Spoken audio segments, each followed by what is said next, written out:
Hello friends, नमस्कार। Video lecture की इस सीरीज में आज हम लोग बात करते हैं linear differential equation with constant coefficient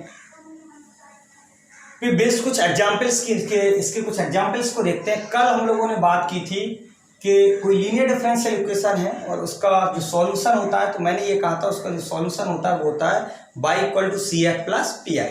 और कल के वीडियो लेक्चर में हम लोगों ने देखा था कि हम किसी भी linear differential equation with constant coefficient का CF कंप्लीमेंट्री फंक्शन कैसे निकालते हैं। तो आज की वीडियो लेक्चर में हम लोग कंप्लीमेंट्री फंक्शंस के कुछ एग्जांपल्स को देखेंगे कि किसी भी डिफरेंशियल इक्वेशन का जो हम कंप्लीमेंट्री फंक्शन है वो हम लोग किस टाइप से निकालेंगे। तो चलिए हम लोग कुछ एग्जांपल्स देख लेते हैं।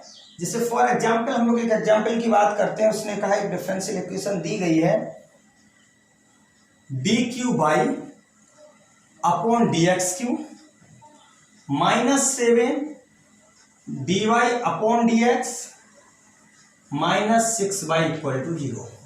तो कंप्लीमेंट्री फंक्शन में हमने ये कहा था कि जब भी कंप्लीमेंट्री फंक्शन मुझे निकालना हो तो सबसे पहले तो मुझे क्या निकालना होगा, उस डिफरेंशियल इक्वेशन की ऑक्सिलरी इक्वेशन बनानी है। तो हमने बनाया, सबसे पहले उसे डी के फॉर्म में लिखा, तो ये बना dq -7d -6y = 0। अब हमने बनाई it's auxiliary equation. Auxiliary equation के लिए मैंने ये कहा था कि d की जगह पे m रिप्लेस कर देना, y की जगह पे 1, और मैंने ये कहा था राइट हैंड साइड तो आपको 0 कंसीडर करना है। रिप्लेस करिए तो बना m³ -7m -6 = 0। अब ये m एक एल्जेब्रिक इक्वेशन हो गई। जब एल्जेब्रिक हो गई तो इसके फैक्टर होंगे।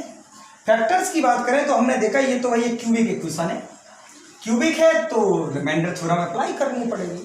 तो मैंने m की जगह पे 1 रख के जब इसमें देखा तो ये 1 मिला, ये -7 और ये -6 तो 0 नहीं हो रहा था।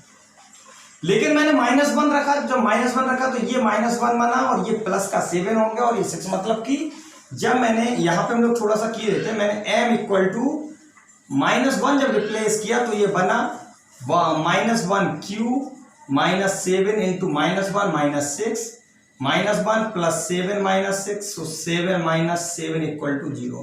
मीन्स रिमाइंडर थ्योरम ये कहती थी कि अगर m = -1 पे 0 है तो m + 1 इसका एक फैक्टर होगा।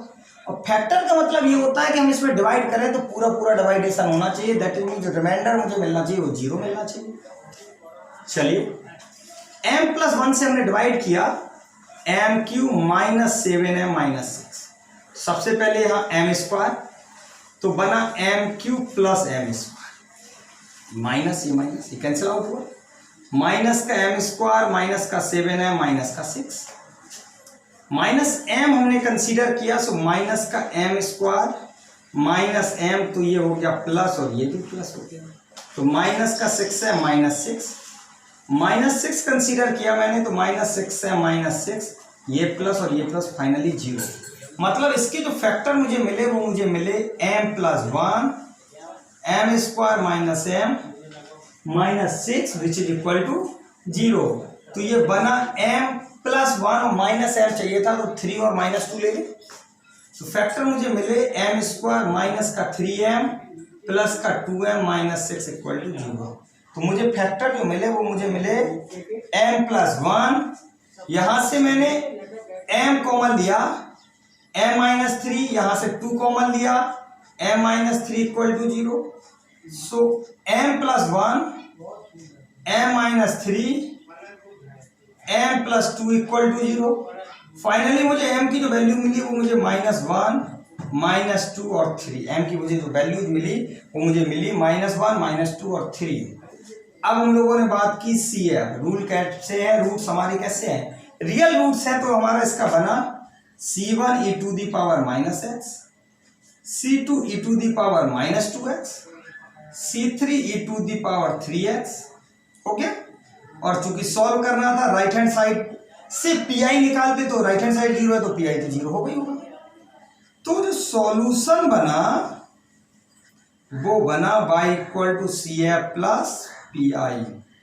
CF C1 e⁻⁻x, C2 e⁻⁻2x, C3 e⁻3x + 0। So finally और यही हमारा क्या हो गया, आंसर हो गया। मीन्स इस क्वेश्चन में हम लोग ये तो जान गए कि मुझे जो रूट्स जब मिलेंगे तो रूट्स का नेचर क्या है, उसके अकॉर्डिंग जो कॉन्सेप्ट्स हैं, जो रूल्स हैं, वो रूल्स मुझे पता होने चाहिए, तभी हम क्या कर सकते हैं, उसको हल कर सकते हैं कि उसकी जो वैल्यू आ रही है वो मुझे, उसकी जो वैल्यू मिल रही है वो वैल्यू क्या मिल रही है। जैसे अनदर एक एग्जाम्पल और देख लेते हैं हम लोग। मान लीजिए एग्जाम्पल दिया, उसने कहा डी क्यू -3d² + 4y=0, मुझे इसे सॉल्व करना है। हमने इस डिफरेंशियल इक्वेशन की ऑक्सिलरी इक्वेशन बनाई, तो d की जगह पे m और y की जगह पे 1, तो बना m³ - 3m² + 4 = 0। m की वैल्यू रखें, अगर 1 रखते हैं तो 1 5 और -3 तो नहीं, -1 रखें तो -1 + 3 ये हमारा माइनस मिलेगा, और ये -1 का क्यू तो ये -1 हो जाएगा, और यहाँ m² है तो -3 सो -4 मतलब कि हो जाएगा। रिप्लेस कर लेते हैं, m = रिमाइंडर थ्योरम में यहाँ देख लेते हैं, m = मैंने -1 रखा, -1 क्यू -1² + 4 -1 -3 + 4 -4 + 4 = 0। तो हमने कहा m + 1 इज अ फैक्टर। तो m + 1 मुझे क्या मिल गया, इसका फैक्टर होगा। फैक्टर होगा तो डिवाइड किया, तो जब हम लोगों ने डिवाइड किया,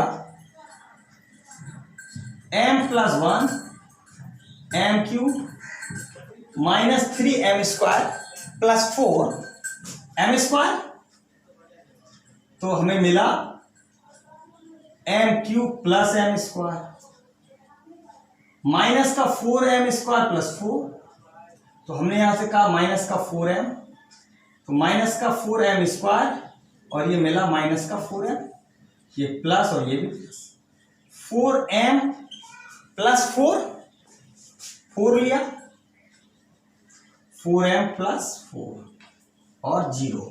दैट मीन्स m³ - 3m² + 4 = 0 की जगह पे हम लिख सकते हैं m + 1 m² - 4m + 4 = 0 बना m + 1।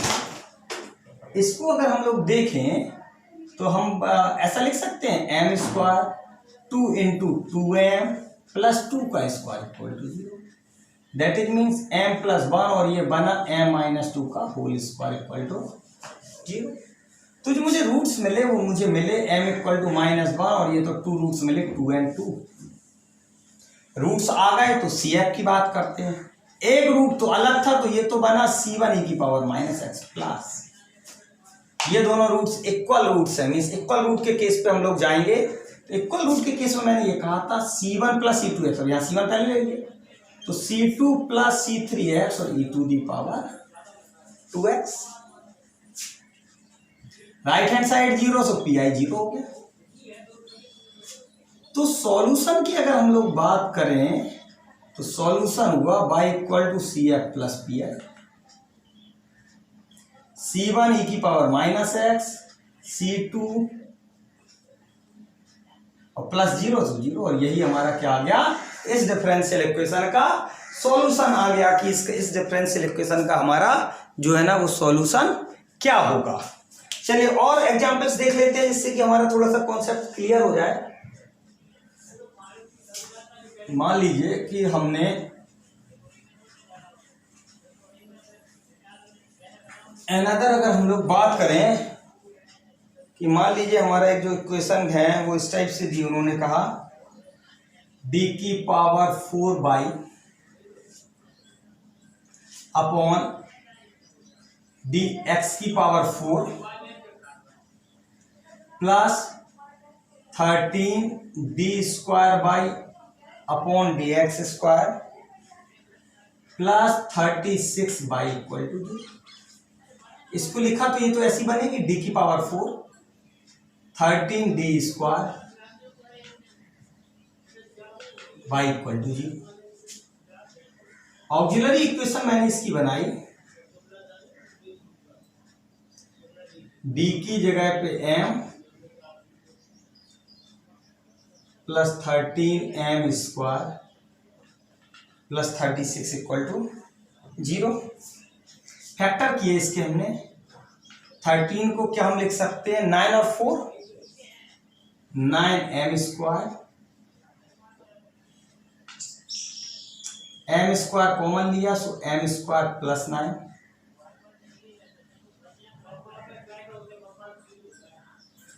m स्क्वायर प्लस 9 और m square plus 4 equal to 0। तो या तो m square plus 9 equal to 0, so m square equal to -9, so m equal to plus minus 3i। Minus को मैंने आई स्क्वायर लिख लिया क्योंकि रूट के अंदर चला जाएगा, नहीं तो minus m square plus 4 equal to 0, तो m इक्वल टू हमें मिला प्लस माइनस 2i। दोनों ही रूट्स मुझे इमेजनरी रूट्स मिले। इमेजनरी के अगर केस की बात करें तो मैंने आपसे ये कहा था कि अगर m1 equal to alpha plus i beta, m2 equal to alpha minus i beta है, तो जो CF बनेगा वो e की power alpha x, C1 cos beta x, C2 sine beta x, ये होगा। चलिए इसका CF लेते हैं।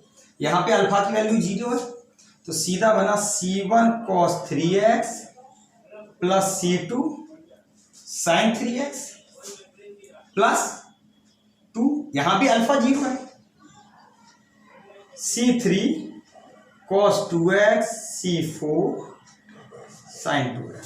चाहो तो इसको ऐसे लिख सकते हो, C1 C2 sine 3x, C3 cos 2x, C4 CF आगे। राइट हैंड साइड 0 है तो भैया PI तो 0 होना ही है। तो इसका जो सॉल्यूशन बना y equal to CF plus C1 cos 3x, C2 sin 3x, C3 cos 2x, C4 sin 2x, और यही हमारा क्या हो जाएगा, इसका आंसर हो जाएगा कि मुझे इसको किस टाइप से हल। चलिए इस पे हम एक एग्जांपल्स और देख लेते हैं। तो मुझे लगता है कि इसका कॉन्सेप्ट ये हमारा क्लियर हो गया होगा कि हम लोगों को CF किस टाइप से फाइंड आउट करना है, कि CF हमारा फाइंड आउट किस टाइप से होगा।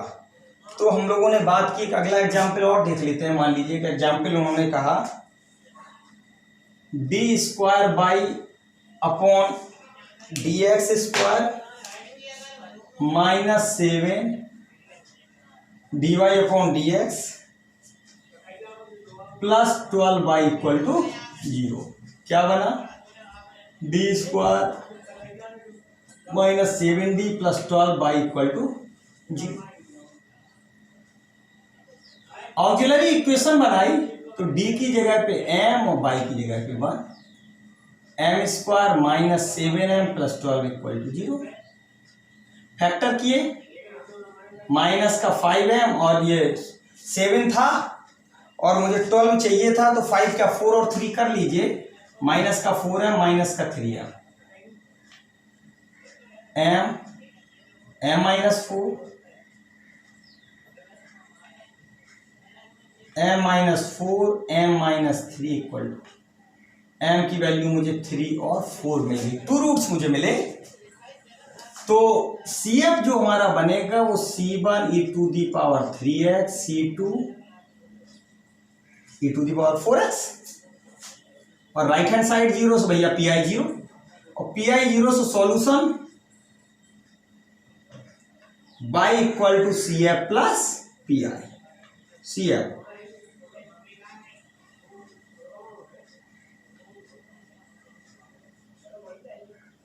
C2 e to the power 4x, और यही हमारा क्या हो गया, आंसर होगा। तो फाइनली इन एग्जांपल से क्लियर हो गया होगा कि CF हम लोग किस टाइप से बात करनी है। नेक्स्ट वीडियो लेक्चर्स में हम लोग देखेंगे कि हम लोग PI इसका किस टाइप से, PI हम लोगों का जो है ना वो डिपेंड करता है Q पे। तो अब हम नेक्स्ट क्वेश्चन जो होंगे उनमें हम ये देखेंगे कि Q की वैल्यू है क्या, Q एक्सपोनेंशियल के टर्म में है, ट्रिग्नोमेट्रिक के टर्म में है, या अलजेब्रिक के टर्म में, उसके हिसाब से हम लोग उसको सिंप्लीफाई करते हैं। तो इन एग्जाम्पल से CF क्लियर हो गया होगा। Thanks for watching this video lecture series. और अगर आपको ये वीडियो लेक्चर सीरीज अच्छी लगती है तो हमारी चैनल को सब्सक्राइब करें, बेल आइकन को जरूर दबाएं, जिससे कि जो नए कंटेंट्स हैं वो आप तक पहुंच सके। थैंक्स।